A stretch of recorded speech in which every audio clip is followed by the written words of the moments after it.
உபாகமம் 32ஆம் அதிகாரத்தை நாம் எடுத்துக்கொள்ளலாம். உபாகமம் 32வது அதிகாரத்தை நாம் எடுத்துக்கொள்ளலாம். 11வது வசனத்தை நம்ம வாசிக்க போகிறோம். உபாகமம் 32வது அதிகாரத்திலே 11வது வசனத்தை சேர்ந்து வாசிக்கலாமா? கழுகு தன் கூட்டை கலைத்து தன் குஞ்சுகள் மேல் அசைவாடி தன் செட்டைகளை விரித்து அவைகளை எடுத்து அவைகளை தன் செட்டைகளின் மேல் சுமந்து கொண்டு போகிறது போல கர்த்தர் ஒருவரே அவனை வழி நடத்தினார். அந்நிய தேவன் அவனோடு இருந்ததில்லை. இன்னொரு விஷயம் கூட வாசிக்கலாம். கழுகு தன் கூட்டை கலைத்து தன் குஞ்சுகள் மேல் அசைவாடி தன் செட்டைகளை விரித்து அவைகளை எடுத்து அவைகளை தன் செட்டைகளின் மேல் சுமந்து கொண்டு போகிறது போல கர்த்தர் ஒருவரே அவனை வழி நடத்தினார். அந்நிய தேவன் அவரோடே இருந்தது இல்லை. கழுகு தன் கூட்டை கலைத்து.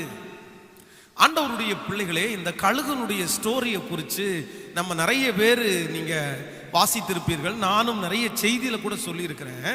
இந்த கழுகு தன்னுடைய குஞ்சுகளை பொரிக்கிறதற்காக தன்னுடைய முட்டை இடும்போது எல்லா பறக்கிற ஜீவராசிகளை போல அல்ல, இது அதனுடைய கூட கொஞ்சம் ரொம்ப வித்தியாசமா கட்டுமாமா. ஃபர்ஸ்ட் லேயர் நல்ல முள்களால அந்த கூட்டை நல்ல அழகா பின்னி அதுக்கு மேல சின்ன சின்ன அந்த துகள்களை எடுத்துக்கொண்டு அதன் மேல நிரப்பி அதற்கு மேல இன்னொரு லேயர் வச்சு அதற்கு மேல நல்ல இலவன் பஞ்சு அந்த பஞ்செல்லாம் எடுத்து வச்சு அதுக்கு மேல முட்டை போட்டு அதை அடக்காத்து அது குஞ்சு பொரிச்சு வந்த உடனேயே அந்த குஞ்சுகளெல்லாம் கொஞ்ச நாள் அந்த தாய் கழுகு அந்த குஞ்சுகளுக்கு சாப்பாடை ஊட்டி விட்டுட்டு அதற்கு பிறகு கொஞ்ச நாட்கள் தாண்டின உடனே அந்த கூட்டிலே இருக்கிற அந்த இலவம் பஞ்சு இருக்கு பாருங்க, மேலே இருக்கிற பஞ்சு, அதை கொஞ்சம் கொஞ்சமா கொத்தி கீழே போட்டுருமாமா. அதற்கு பிறகு இன்னும் கொஞ்ச நாள் தாண்டினதற்கு பிறகு அந்த அடியில் இருக்கிற அடுத்த லேயர் இந்த பஞ்சு மெத்தையில இருந்த இந்த குஞ்சுகள் ஒவ்வொரு நாளும் நாளுக்கு நாள் இருக்கு பாருங்களேன். அந்த கூட்டுல விழும்போது அதுக்கு முதுகெல்லாம் குத்துமாமா. என்ன இந்த தாய் இப்படி ஒரு இரக்கமில்லாத தாய் மாதிரி இருக்கிறாங்களே அப்படின்னு நினைச்சிட்டே இருக்கும்போது அது கட்டுன அந்த கூட்டை அதுவே பிரிக்குமாமா. கொஞ்சம் கொஞ்சமா அது அதான் இந்த வசனம் சொல்லுதில்ல, கழுகு தன் கூட்டை கலைத்து அந்த கூட்டை கலைச்சு கடைசி இருக்கிற அந்த முள்ளில் அந்த குஞ்சுகள் எல்லாம் உட்கார்ந்துருக்கும். அந்த முள்ளையும் எடுத்த உடனே மொத்த கழுகு குஞ்சுகளும் அப்படியே கீழே வரும்போது தன்னுடைய சிறகளாலே அந்த குஞ்சுகளை தன்னுடைய தோளில் சுமந்து திரும்பவும் போய் மலை உச்சியில வச்சு திரும்பவும் தள்ளி விட்டு இப்படியே அந்த கழுகு குஞ்சுகளை பறக்கிறதற்கு தாய் கழுகு கற்றுக் கொடுக்குமாமா. இப்போ ஆண்டவர் சில நேரத்தில் தாய் கழுகு போலதான் இருக்கிறாரு. நமக்கு ஒரு சொகுசான வாழ்க்கை, நமக்கு ஒரு பஞ்சுமெத்தையான வாழ்க்கை, நமக்கு இந்த வாழ்க்கை ரொம்ப பிடிச்ச வாழ்க்கை. அவ்வளவுதான். இந்த இடம் நல்ல இடம், இந்த ஊழியம் நல்ல ஊழியம், ஆண்டவர் அழகா செட் பண்ணிட்டாரு அப்படின்னு இருக்கும்போது திடீர்னு ஆண்டவரே அந்த கூட்டை கலைக்கும் போது நிறைய பேருக்கு ஆண்டவர் மேல வருத்தமா இருக்கும். ஏன் ஆண்டவரே இப்படி செய்றீங்க? எதுக்கு ஆண்டவரே இப்படி செய்றீங்க? ஆண்டவரை பார்த்து நிறைய பேர் நம்ம கேள்வி கேட்போம். நான் இதுவரையிலும் பாடுபட்டது பத்தாதா? இதுவரையிலும் நான் தள்ளப்பட்டது பத்தாதா? இப்ப எதற்காக இந்த மாதிரி நீங்க பிரிக்கிறீங்கன்னு ஆண்டவரை பார்த்து நிறைய பேர் கேள்வி கேட்கலாம். அந்த குஞ்சுகளும் தன்னுடைய தாய் பறவையினிடத்துல அதே கேள்வியை கேட்டாலும் அந்த தாய் பறவைக்கு மட்டும்தான் தெரியும், என் குஞ்சுகள் இப்படியே இருந்தா பத்தாது, என் குஞ்சுகள் எத்தனை நாளைக்கு நான் ஊட்டி கொடுக்க முடியும், என் குஞ்சுகள் தானாய் பறக்க கத்துக்கணும், அது போய் எற தேடணும், அது இந்த சமுதாயத்தில் எல்லாருக்கும் முன்பாக அதுவும் ஒரு வெற்றியான வாழ்க்கையை வாழணுன்றதற்காகத்தான் அந்த தாய் கழுகு தன்னுடைய கூட்ட கலைக்கும். குஞ்சுகளை அப்ப உணராட்டாலும் அதற்கு பிறகு ஒரு நாள் ஒருவேளை என் தாய் இந்த கூட்ட கலைக்கல அப்படின்னா நான் இன்னைக்கு பறந்திருக்க முடியாதுன்னு யோசிக்கிறது போல, இன்றைக்கு இந்த உபவாச ஜெபத்தில் இருக்கிற ஆண்டவருடைய பிள்ளைகளே, நீங்களும் அதே சூழ்நிலையில இருக்கலாம். ஆண்டவரிடத்துல நீங்க கேள்வி கேட்கிற அளவுக்கு கூட நீங்க துணிந்தவர்களா இருக்கலாம். ஆண்டவரே, நான் என்ன தப்பு பண்ணுனேன்னு கேட்கலாம். ஆனா ஆண்டவர் சொல்றாரு, உன்னை பறக்க பழக்குவிக்கும்படியாக, நீ இருக்கிற அந்த பொசிஷன்ல இருந்து அடுத்து இன்னும் பல மடங்கு ஒரு உயர்வை தரும்படியாகத்தான் அந்த கூடு கலைக்கப்படுகிறது என்கிறத ஆண்டவருடைய பிள்ளைங்க மறந்துடவே வேண்டாம். ஹல்லேலூயா. உங்களுக்கு கடந்த நாட்களிலே நான் சொல்லி கொண்டே வந்தேன். இப்பொழுது இரண்டாவது திருச்சபையில இருக்கிற காரியம்தான் உங்களோட பேசிட்டு வரேன். இரண்டாவது திருச்சபை மிக அழகாக அநேக ஆத்துமாக்களோடு கூட சேர்ந்து அந்த ஆராதனை நடந்து கொண்டே இருந்தது. ரொம்ப சந்தோஷம். நாளுக்கு நாட்கள் ஜனங்கள் வந்து கொண்டே இருந்தார்கள். ஜபங்கள் நடத்தி கொண்டே இருந்தோம். நிறைய வாலிபர்கள் எல்லாம் வந்தார்கள். அந்த சர்ச்சிலையும் இடம் பத்தாம ஆயிருச்சு. கிட்டத்தட்ட 200-250 பேருக்கு மேல வந்துட்டாங்க. இனி இந்த இடத்துல நம்ம இருக்க முடியாது. இந்த இடம் நம்ம எக்ஸ்டென்ஷன் பண்ணி ஆகணும்னு சொல்லி ஜெபம் பண்ணிட்டு இருக்கும் போது, அதே அந்த திருச்சபையினுடைய பக்கத்திலேயே ஒரு 3 சென்ட் இடம் இருக்குது. அந்த இடமும் அந்த ஓனருடைய இடம் தான். அப்ப அவங்கள்ட்ட போய், இன்னும் கொஞ்சம் வாடகை உங்களுக்கு எக்ஸ்ட்ரா கொடுக்குறோம், அட்வான்ஸை கொஞ்சம் எக்ஸ்ட்ரா கொடுக்குறோம், இந்த சர்ச்சை கொஞ்சம் எக்ஸ்டென்ஷன் பண்றதற்கு இடம் தருவீங்களான்னு ஜெபத்தோட போய் கேட்டோம். கேட்ட உடனே அவங்க கண்டிப்பா தரோம் அப்படின்னு சொல்லிட்டாங்க. எக்ஸ்ட்ரா செலவு பண்ணி நிறைய திங்ஸ் எல்லாம் வாங்கி போட்டு அன்றைக்கு ஒரு புதன்கிழமை அன்றைக்கு அந்த சர்ச்சினுடைய அந்த சைடை பிரிச்சுட்டோம்.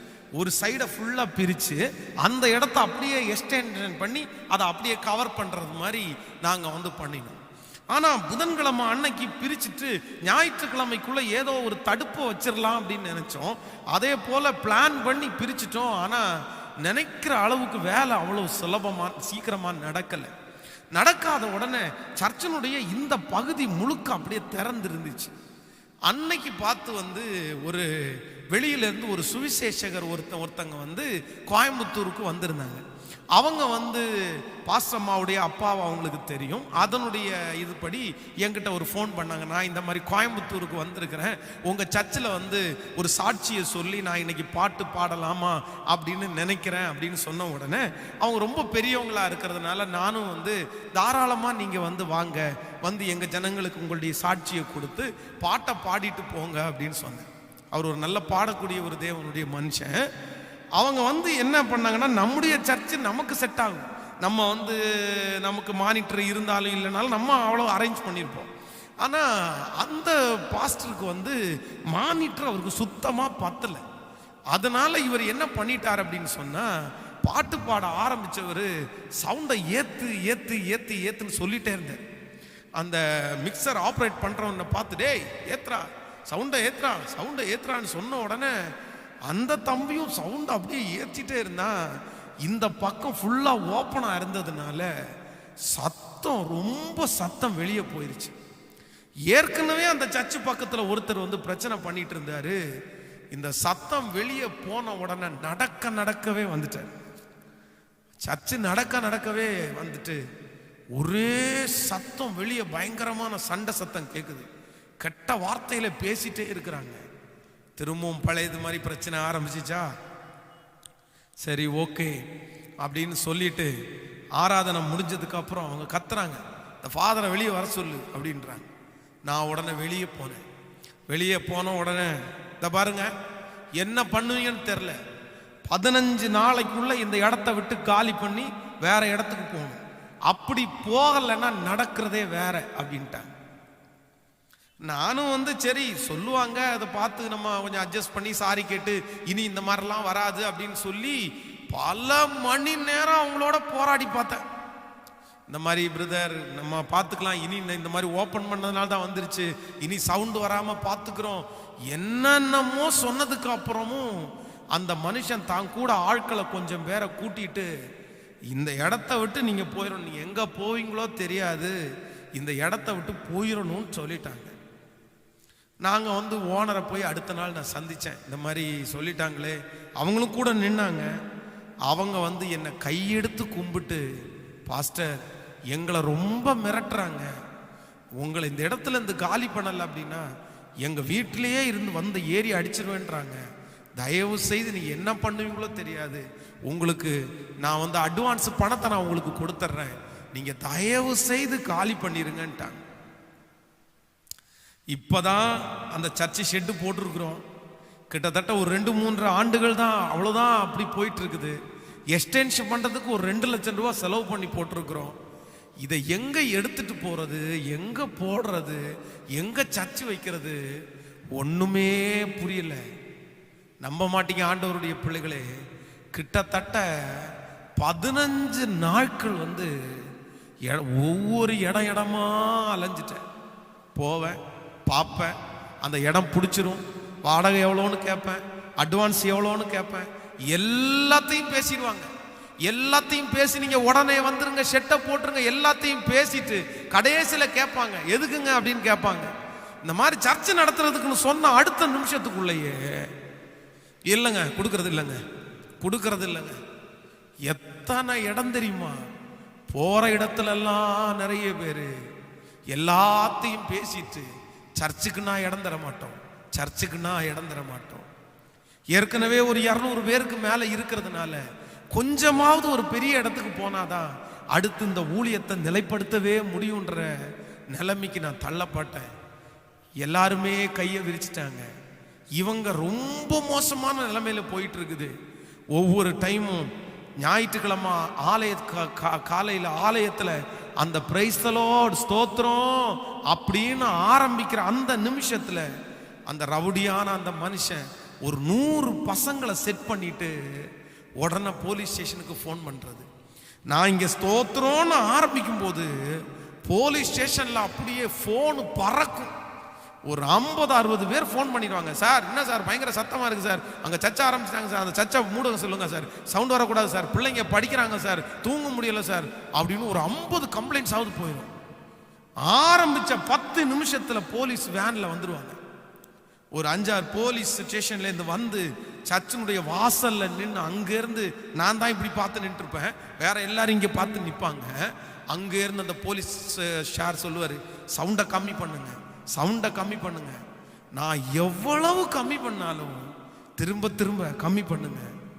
உண்மையிலே ஆண்டவருடைய பிள்ளையே, பல வாரங்கள் கண்ணீரோடு ஆராதனை நடத்துறேன், கண்ணீரோடு ஆராதனை நடத்துறேன். ஃபாஸ்டிங் பிரேயர் நடத்துவேன். ஃபாஸ்டிங் பிரேயர் நடத்தி முடிக்க அடுத்த நிமிஷத்துல வேன், போலீஸ் வேன் வெளியே நிற்கும். ஃபாதர் அவரை சொல்லுங்கன்னு என்னன்னு கேட்பேன். ஸ்டேஷன் வரைக்கும் உங்களை கூப்பிட்றாங்க, வந்துட்டு போங்க அப்படின்வாங்க. திருப்பி ஸ்டேஷன் போவேன். அங்கே போனால் இன்ஸ்பெக்டர் சத்தம் போடுவார், என்ன ஃபாதர் ஒரே பிரச்சனையாக இருக்குது, சவுண்ட் இல்லாமல் நடத்துங்க, இல்லைனா காலி பண்ணுங்க. என்னமோ அவங்களுக்கு போலீஸ் கம்ப்ளைண்ட் போதில்லை. உண்மையிலே எத்தனை நாட்கள் போலீஸ் ஸ்டேஷன் நடந்து நடந்து நடந்து ஒரு நாள் கூட நிம்மதியாக இருக்கவே விடலை. மிரட்டல்கள் என்னென்னமோ வந்துருச்சு. ஆனால் அந்த இடத்த விட்டு ஷிஃப்ட் பண்றதற்கு எங்களுக்கு இடமும் இல்லை, என்ன பண்றதுன்னே தெரில.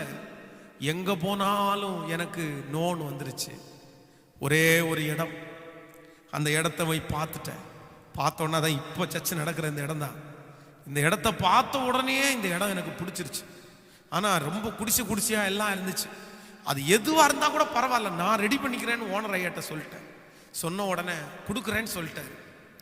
கொடுக்குறேன்னு சொல்லிட்டு எல்லாம் பேசி முடிச்சுட்டு, அட்வான்ஸ் எல்லாம் பேசி முடிச்சுட்டு போய் அட்வான்ஸை கொண்டு போய் அவருக்கு கொடுக்க வரலாம் அப்படின்னு வரும்போது ஒரே வார்த்தையில் ஓனரையா சொல்லிட்டாரு, வெயிட் பண்ணுங்க, எங்கள் பையன்கிட்ட என் பொண்ணுகிட்டையும் ஒரு வார்த்தை கேட்க வேண்டியது இருக்குது, அது மாதிரி வக்கீல்கிட்டையும் ஒரு வார்த்தை கேட்க வேண்டியது இருக்கு, அவங்க எல்லாருமே வந்து கொடுக்க வேணான்னு சொல்றாங்க, நான் ஒரு வார்த்தை இன்னும் வந்து எங்கள் பிள்ளைங்கள்ட்ட கன்சல்ட் பண்ணிட்டு அப்புறமா சொல்றேனே, நீங்க வந்து சாரி பண்ணிக்கிங்க அப்படின்னு சொல்லிட்டாங்க. நான் வந்து அங்க அந்த இவர் இடம் கொடுக்குறாங்கன்னு சொன்னதுனால சர்ச்சில் அனௌன்ஸ் பண்ணிட்டேன் நான், இந்த மாதிரி நம்ம சர்ச்சை வந்து நம்ம வந்து காலி பண்ண வேண்டிய சூழ்நிலை வந்துருச்சு, இன்னொரு இடத்த பார்த்துட்டோம், இந்த ஷெட்டை வந்து அந்த இடத்துக்கு நம்ம ஷிஃப்ட் பண்ண போறோம் அப்படின்னு அனௌன்ஸ் பண்ணிட்டேன். ஜனங்களும் நிறைய பேர் உற்சாகம் ஆயிட்டாங்க. அந்த நடத்திட்டு இருந்த இடத்துல ஓனர்கிட்டையும் பணத்தை கொடுத்துட்டேன், பணத்தை திரும்பி வாங்கிட்டேன், அட்வான்ஸ் பணத்தை திரும்பி வாங்கிட்டேன். இன்னும் ஒரு 15 நாளைக்குள்ள காலி பண்ணுவோன்னு சொல்லிட்டேன். திடீர்னு சனிக்கிழமை அன்னைக்கு இவர் சொல்லிட்டாரு, ஓனர் சொல்லிட்டாரு, இல்லை நான் யோசிச்சு சொல்லணும், எனக்கு ஒரு 10 நாள் டைம் வேணும்ட்டாரு. மனசே வெடிச்சிருச்சு, உடஞ்சிட்டேன், ரொம்ப உடஞ்சிட்டேன். நேரம் அழுது கொண்டே போன பலிபீடத்தில் கிட்டத்தட்ட ஒரு 4-5 மணி நேரம் பலிபீடத்தில் அப்படியே நேர் முழங்கால நின்று 20வது என் பைபிளை இப்படி கையில் எடுத்துட்டு 20வது சங்கீதம். ஆபத்து நாளிலே கர்த்தர் உமது ஜெபத்தை கேட்பாராக. யாக்கோபின் தேவனுடைய நாமம் உமக்கு உயர்ந்த அடைக்கலம் ஆவதாக. அவர் பரிசுத்த ஸ்தலத்திலிருந்து உமக்கு ஒத்தாசை அனுப்பி உம்முடைய வேண்டுதல்களை எல்லாம் நிறைவேற்றுவாராக. சிலர் ரதங்களை குறித்தும் சிலர் குதிரைகளை குறித்தும் மேன்மை பாராட்டுகிறார்கள். நாங்களோ எங்கள் தேவனாகிய கர்த்தருடைய நாமத்தை குறித்தே மேன்மை பாராட்டுவோம். அவர்கள் முறிந்து விழுந்தார்கள், நாங்களோ எழுந்து நிமிர்ந்து நிற்கிறோம். கர்த்தாவே இரக்கம் செய்யும், ராஜா கூப்பிடுகிற நாளிலே எங்களுக்கு செவி கொடுப்பாராக. அப்படின்ற அந்த சங்கீதம் முழுக்க முழங்கால நின்று நான் அறிக்கை செய்ய ஆரம்பிச்சேன். ஆபத்து நாளிலே கர்த்தர் எமது ஜெபத்தை கேட்பாராக. தேவன் எனக்கு அடைக்கலமாயிருப்பாராக. சில ரதங்களை குறித்தும் குதிரை குறித்தும் மேன்மை பாராட்டுறாங்க. நானும் என் தேவனாகிய கர்த்தருடைய நாமத்தை குறிச்சே மேன்மை பாராட்டுவேன். அவர்கள் முறிந்து விழுந்தார்கள், நானோ எழுந்து நிமிர்ந்து நிற்கிறேன் அப்படின்னு சொல்லி முழங்கால நின்று கண்ணீர் வடிச்சு அந்த 20வது சங்கீதம் அந்த பேப்பர் முழுக்க நனைஞ்சிருச்சு. நான் விட்ட கண்ணீர்னால அந்த பேப்பர் முழுக்க நனைஞ்சிருச்சு. அழுது அழுது அழுது அழுது அழுது அழுது அழுது அழுது ஆண்டவரே ஆண்டவரே ஆண்டவரே எங்க போவேன்னு தெரில. அதுக்குள்ள 2 அந்த ஏரியாவிலே ஊழியம் செய்கிற ஒரு நபர் வந்து சொன்னார், நீங்கள் ஏன் இந்த மாதிரி அங்கேயும் இங்கேயும் இடத்த மாற்றி போராடிட்டு இருக்கிறீங்க?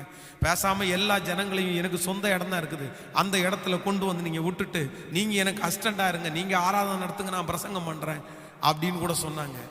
இல்லை இல்லை இல்லை, என்னை அழைச்ச அழைப்பு வீணா இல்லைப்பா.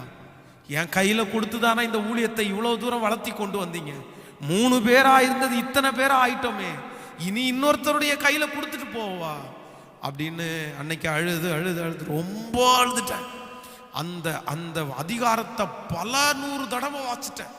எனக்கு தான் எனக்கு தான் எனக்கு தான் எனக்கு தான் விசுவாசத்தோட நம்பி சொன்னேன். அந்த சங்கீதம் முடிச்சுட்டு அடுத்த நாள் பிரதர் ஒருத்தர் கூப்பிட்டார். அந்த இடத்த எனக்கு காமிச்சு கொடுத்த பிரதர் கூப்பிட்டாரு. உங்களை ஓனர் ஐயா கூப்பிடுறாரு அப்படின்னாரு. நேராக போனேன். என்னையா அப்படின்னு கேட்டேன்.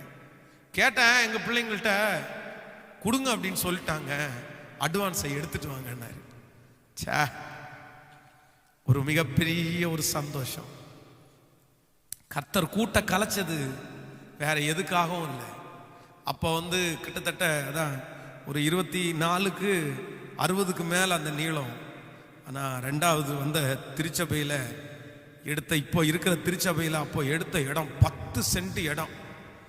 பக்கத்தில் இருக்கிறதையும் எடுத்துங்கன்னு அப்போ சொன்னாங்க, முடியாதுன்ட்டோம். அப்போ யார் வாடகை கொடுக்க முடியாது, 8000 ரூபா வாடகை. அப்போ பெருசு, ரொம்ப பெருசாக இருந்துச்சு. அந்த இடம் கிட்டத்தட்ட ஒரு 40 அடி அகலம், 110 அடி நீளம். அப்படியே ஒரு பெரிய ஷெட்டா போட்டு இன்றைக்கு நீங்கள் பார்க்கிற இந்த ஆலயம் தான். இதில் ஃபஸ்ட்டு சின்னதாக, இன்னும் கொஞ்சம் சின்னதாக போட்டோம். ஆனால் அதுக்கு பிறகு கிட்டத்தட்ட ஒரு 6-7 டைம் இதை எக்ஸ்டெண்ட் பண்ணிட்டேன். ஆண்டவருடைய பெரிய கிருபையினால ஒவ்வொரு 2 வருஷத்துக்கு ஒரு டைம் ஒரு எக்ஸ்டென்ஷன், ஒரு விரிவாக்கம் நடந்துகிட்டே இருக்குது. இந்த பக்கத்துலேயும் இப்போ ஒரு 2 சென்ட் புதுசாக வாடகைக்கு வாங்கி, இந்த பக்கத்துலேயும் ஒரு ஷெட்டை போட்டு கீழே ஒரு சின்ன அண்டர் கிரவுண்ட் மாதிரி ஒன்று பண்ணி அதுலேயும் ஒரு ஆராதனை அப்படியே நடக்கிறதுக்கு ஆண்டவர் உதவி செய்திருக்கிறார். இன்றைக்கு இந்த உபவாச ஜெபத்தில் கலந்து கொண்டிருக்கிற ஆண்டவருடைய பிள்ளைகளே, ஆண்டவர் கூட்டை கலைக்கிறாரா? நான் இது போதும்னு நினைச்சேனே, நான் இது சமாதானமா இருக்குன்னு நினைச்சேனே, இந்த நேரத்தில் ஆண்டவர் ஏன் கூட்ட கலைக்கணும்? நான் கடந்து வந்த அதே பாதையில இந்த உபவாச ஜெபத்தில் இருக்கிற ஏதோ ஒரு தேவனுடைய பிள்ளை நீங்க கடந்து வந்து கொண்டே இருக்கலாம். பாஸ்டர், அதே பாதை தான் என் பாதை. எங்க போறதுன்னே தெரியல, என்ன செய்யறதுன்னே தெரியல. இவ்வளவு ரூபா பணத்தை செலவு பண்ணி இந்த பணம் வீணாய் போகுமோ? அவங்க எல்லாரும் துரத்துறதுல அவ்வளவு குறியா இருக்கிறாங்க. ஒரு நாள் கூட சமாதானமே இல்லை. சமாதானமாய் ஊழியம் செய்து பல நாட்கள் ஆயிடுச்சு. கூட்டம் அப்படியே சமாதானமா இருந்த கூடெல்லாம் கலைஞ்சிருச்சு. அந்த அந்த சர்ச்சினுடைய புதுமை கூட மாறலைங்க, புதுமை கூட மாறல. அதுக்குள்ள பிரிக்கணும். எப்படி பிரிப்போம்? என்ன எல்லா தோல்வி. ஆனா இந்த இடத்துல ஆண்டவர் கொண்டு வந்ததுக்கு அப்புறம் தான் தெரிஞ்சிருச்சு, டேய் அந்த இடம் நிறைஞ்சிருச்சு இல்ல, நீ சின்ன எக்ஸ்டென்ஷன் கேட்காத, உனக்கு ஒரு பெரிய விரிவாக்கத்தை தரப்போறேன்னு சொல்லி அதை விட திரும்ப 3 மடங்கு பெருசா இன்னொரு காரியத்தை கர்த்தர் கொடுத்த அந்த தேவன் இன்றைக்கு உங்களோட வாக்கு கொடுக்கிறார். இன்றைக்கு உங்களோட கூட பேசுகிறார். ஆண்டவர் கூட்டை கலைப்பது உன்னை நிர்மூலமாக்குவதற்காக அல்ல, உன்னை அழிப்பதற்காக அல்ல, உன்னை கொல்லுவதற்காக அல்ல, நீ பறக்க கற்றுக்கொள்ளும்படியாக, நீ ஒரு பெரிய கழுகை போல மாறும்படியாக, உங்கள் வேலையை நீங்கள் செய்து யாருடைய டிபெண்டும் இல்லாம ஆண்டவர் உன்னை அடுத்த லெவல் உயர்த்தும்படியாகத்தான் இந்த கூடு கலைக்க படுதே தவிர வேறு ஒன்றுக்குமே இல்லை. எத்தனை பேர் விசுவாசிக்கிறீங்க? வேற ஒண்ணுக்குமே இல்லை சிஸ்டர், வேற எதுக்குமே இல்லை, வேற எதுக்குமே இல்லை, வேற எதுக்குமே இல்லை. ஆண்டவர் கூட்ட கலைக்கிறாரா? கூட்ட கலைக்கிறாரா? சோர்ந்து போனீங்களா?